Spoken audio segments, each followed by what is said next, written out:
2시간 전에 마감한 트레이더가 생생하게 전하는 글로벌 마켓 리뷰 델타원입니다. 영상 시작하기 앞서 엊그제 참 기가 차는 댓글이 많이 달렸는데 건전한 토론이나 비판을 제외한 이 무분별한 악플은 이제 경고 없이 삭제하겠습니다. 얼굴 안 본다고 선 넘으면 안 되죠. 자, 우리 시장은 갭다운이 나왔지만 외국인이 연속해서 현물을 2천억이나 매수를 하면서 종가 고가로 끝났고 해외 시장 또한 몇 가지 노이즈가 있었지만 상승 마감했습니다. 그러나 리스크 지표들은 제각기 움직였는데요.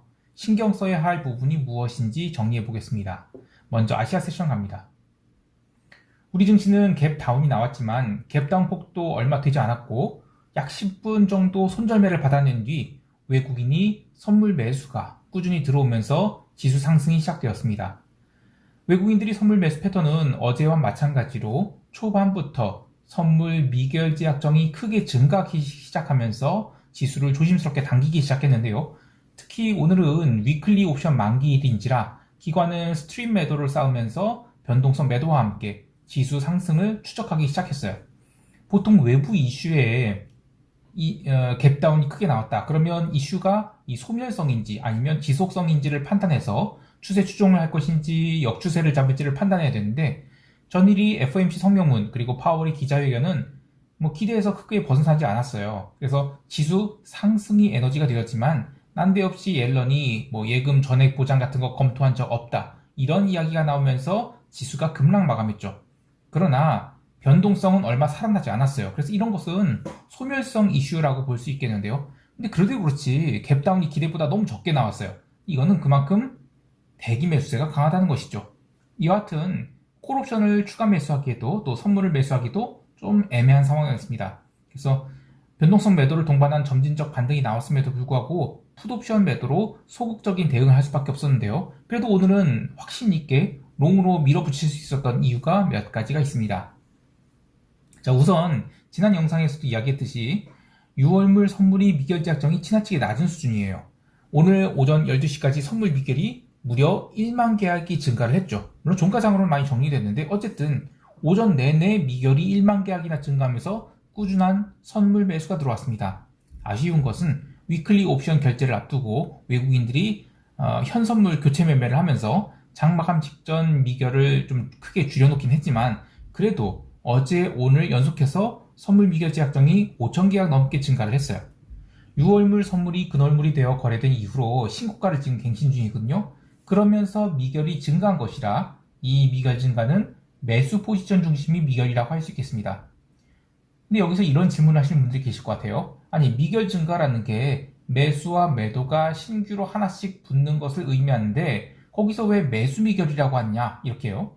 자, 이것은 포지션이 체결될 때 누가 방향성을 선도하는가에 따라 결정됩니다. 즉 매도 호가의 마켓 메이커가 차익거래형 선물 매도, 이거 신규 매도죠. 하나 딱 대놨어요. 그러면 선물을 신규로 매수하려는 트레이더가 상대 호가에 있는 선물 매도 호가를 하나 잡아먹죠. 그러면서 매수 주문을 내면 가격이 오르게 돼요. 자, 둘 다 신규 주문입니다. 그래서 미결작정이 증가하는데 이 가격 변화를 유발시킨 주문이 매수 주문이었죠. 그래서 이 미결 증가는 매수 미결 증가라고 할 수 있겠어요.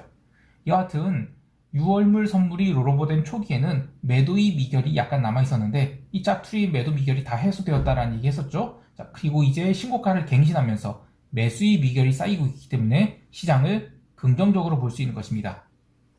현물 시장에서도 이틀 연속 외국인이 1일 2천억가량 현물을 매수하고 있어요. 다만 조금 아쉬운 게 오늘 종가의 선물 매수 포지션을 현물 매수로 스위칭을 했어요. 그래서 현물 종가를 인위적으로 끌어올려서 위클리 옵션 만기를 위쪽으로 붙였는데 이렇게 되면 금요일은 장 초반에는 프로그램 차익 매도가 나올 수 있을 것 같아요. 근데 이게 추세를 바꿀 정도는 아니죠.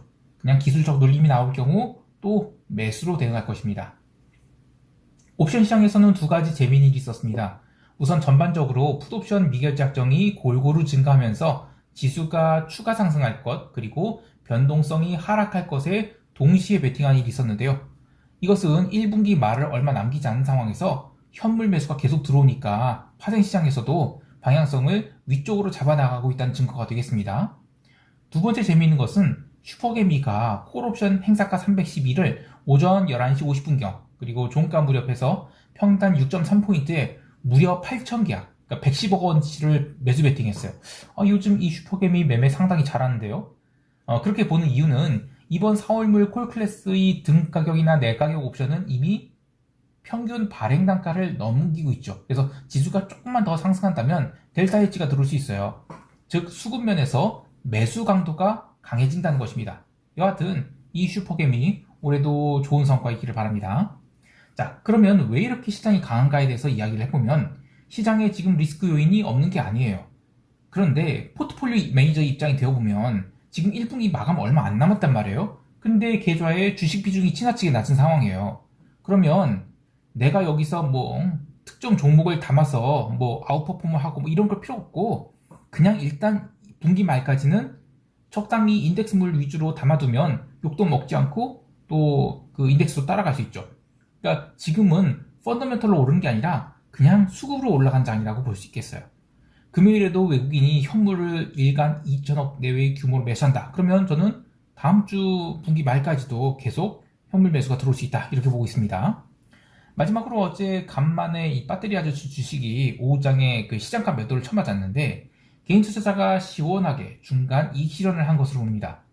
자, 그러면 꼭지 친 걸까요? 저는 배터리 주식에 대해서 뭐 선물 매도를 한다든지 숏을 잡는 것은 굉장히 위험하다고 봐요. 선물 매도는 베이시스 리스크가 있죠. 그리고 공매도는 대차 비용이 굉장히 높아요. 그래서 단지 급등이 나왔다고 해서 숏을 잡기보다는 분산 과정이 마무리를 확인하고 숏을 잡는 게 좋아요. 근데 지금 이게 시장가 매도가 한 번 나왔다고 해서 첫 봉우리가 나온 것인지 안 나온 건지 아직은 모르는 일이에요.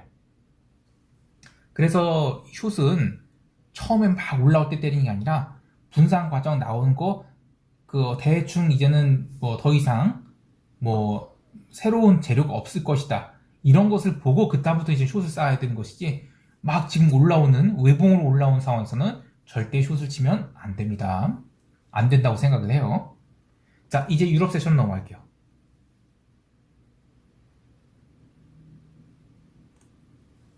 유럽 증시는 장중에 등락이 있었어요. 하지만 현물 마감만큼은 종가 고가로 끝났습니다. 유럽 또한 변동성 매도가 강하게 들어오면서 인덱스 매수가 있었어요. 언론에서는 UBS 주가가 밀리고 또 UBS CDS 스프레드가 증가를 해갖고 시장이 하락을 했다라고 하지만 실제로는 그렇지 않아요. 자, UBS 주가 한번 보면서 얘기하죠.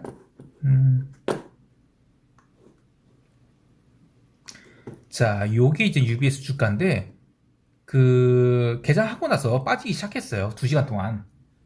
그런데 그게 전부였죠. 그 이후에는 UBS 주가 안 밀렸어요. 그리고 CDS 스프레드 볼까요? 요게 이제 CDS 스프레드인데 1년물 오히려 내렸습니다. 그리고 은행업종 ETF가 밀린 것도 볼까요?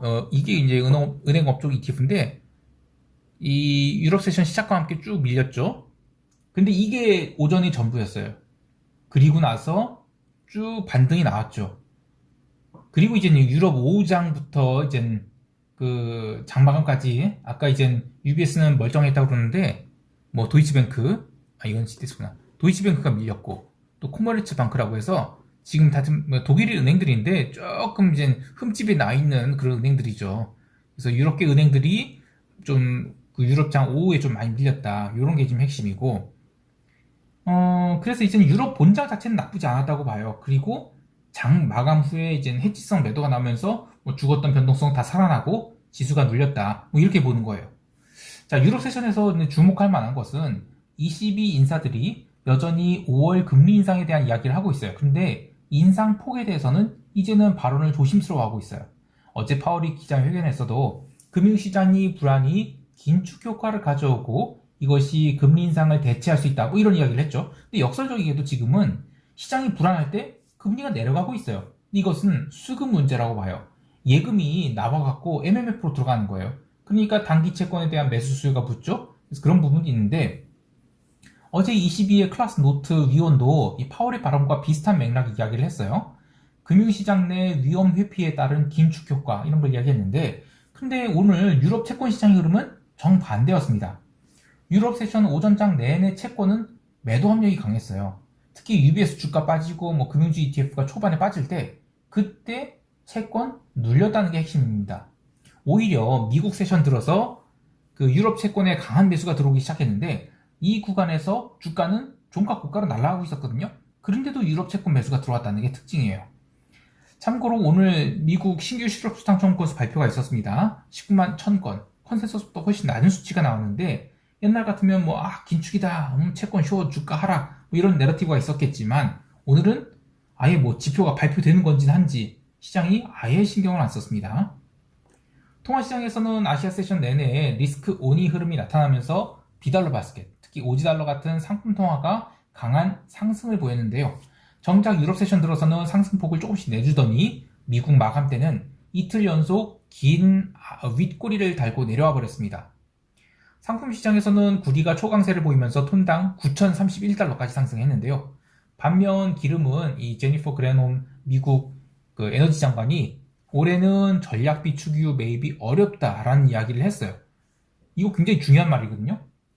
71.67달러까지 솟구쳤던 텍사스 기름은 바로 그냥 윗꼬리 말고 69달러대로 밀렸어요.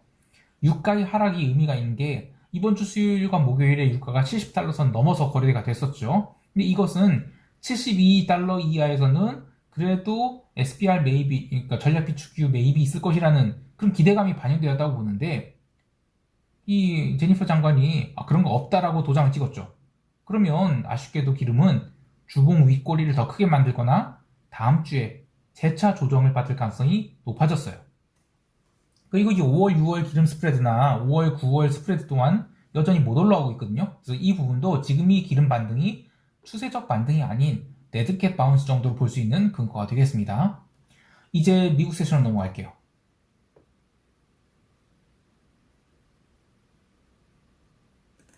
미국 지수 선물은 아시아 세션에서 이 저가 매수가 꾸준히 들어오면서 나스닥 선물 기준 본장 개장 전에는 이미 1%가 넘는 상승으로 출발하게 되는데요. 이 나스닥이 출발 자리 자체가 이 FOMC 당일 장마감 30분 남겨놓고 투매로 급락이 나오기 직전이 자리였어요. 그래서 전일이 투매는 아무리 옐런이 엉뚱한 소리를 했다 하더라도 의미 있는 하락은 아니었다. 그러니까 단발성 이슈였다. 이런 증거가 되겠어요. 개장과 함께 시장은 변동성 매도를 동반한 강한 상승이 있었는데요. 이때 시장의 상승 이유는 특별한 것 없이 그냥 수급에 의한 상승이었습니다. 아쉬운 것은 러셀은 정말이지 더럽게 못 올랐어요. 상대적으로 S&P도 약세를 보이면서 나스닥과 S&P 스프레드가 1% 넘게 벌어지기도 했습니다. 나스닥은 2시간 동안 스트레이트로 상승해서 13,000포인트를 넘기기도 했는데요. 이 가격은 FOMC 성명문 공개 이후 시장이 롱으로 반응을 한 자리가 됩니다. 주가 지수가 스트레이트로 무려 2.6%나 상승했는데 그러나 이후의 흐름이 약간 이상하게 돌아가요.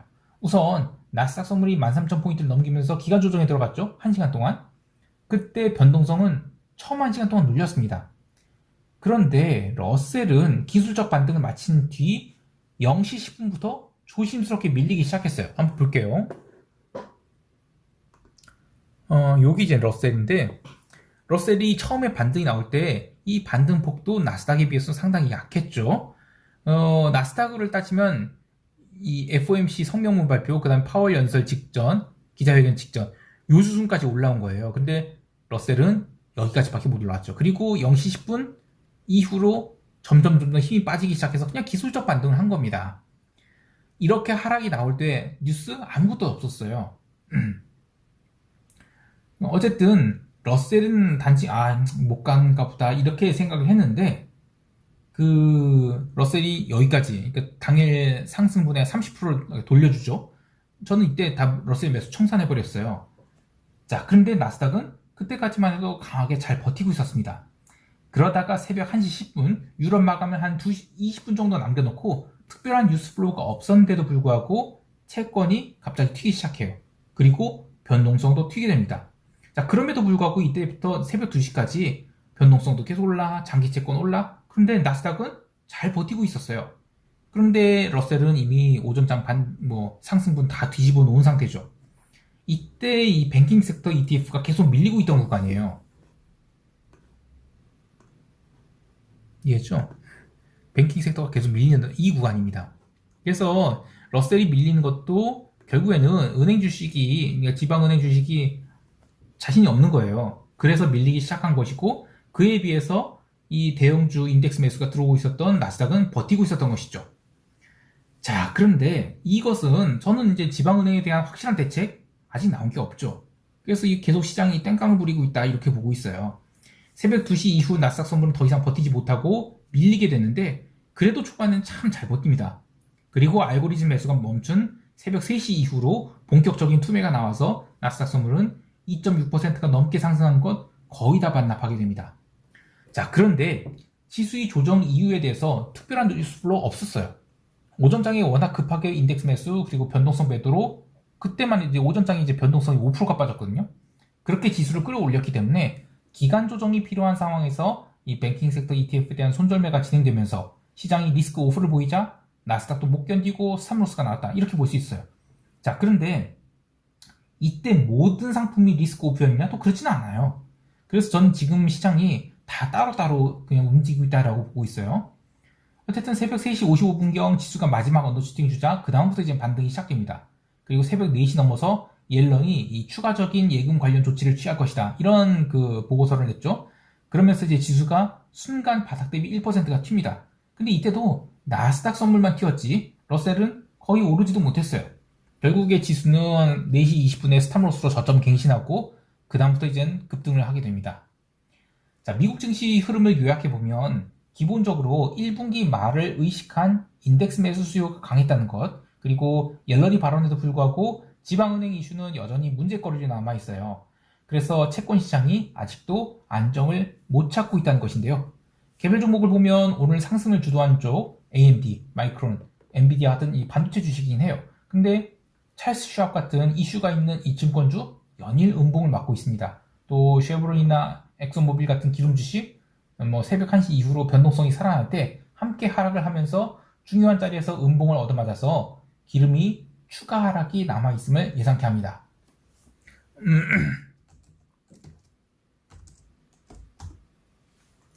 잠깐만 이걸 한번 빅스를 볼까요?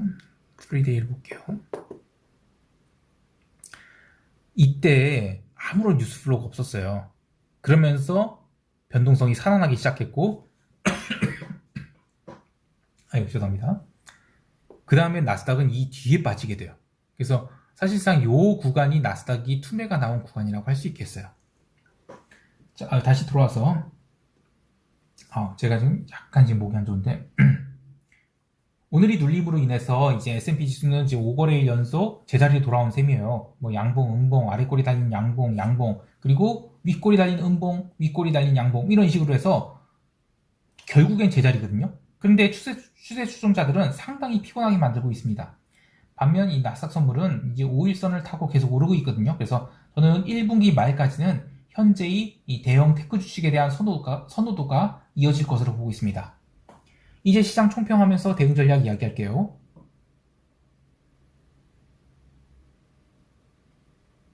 우리 시장은 야간 선물 시장의 흐름과 관계없이 외국인 수급에 의해 지수 상승이 이어질 것으로 보고 있습니다.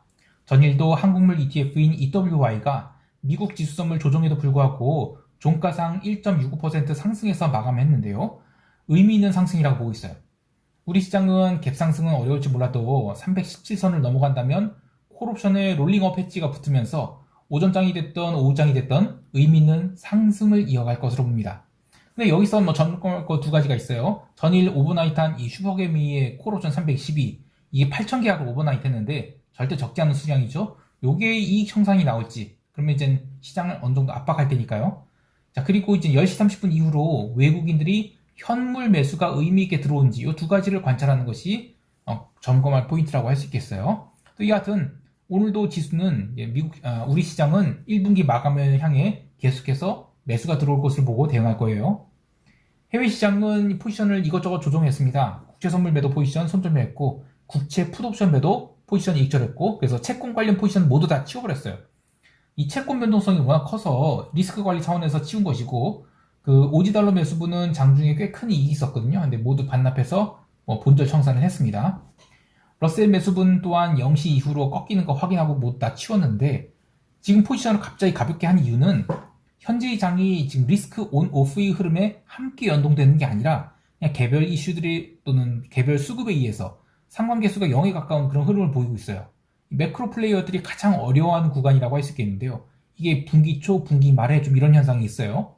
분기 말 지금 앞두고 주식은 인덱스 매수가 계속 들어오고 있는 건 분명하거든요. 그래서 주가 지수에 대한 롱마인드는 유지합니다. 그런데 그렇다고 해서 뭐 전체 시장이 리스크 온이냐 이렇게 볼 수는 없거든요. 자, 오늘 하루도 성공 투자하시길 바라고요. 이상 델타원이었습니다. 감사합니다. 그리고 이 영상 시청할 권리는 각자에게 있지만 보기 싫은 사람들이란지 보지 마세요. 안 보셔도 돼요. 그리고 댓글은 좀 봐가면서 답시다. 이 댓글이 곧 인격이에요. 별로 안 좋은 댓글 달면 건전한 비판 말고 안 좋은 댓글 달면 본인에게 본인 얼굴에다가 이제 안 좋은 거 바르는 거예요. 그러지 마세요. 나이 먹고 뭐 한 겁니까 지금?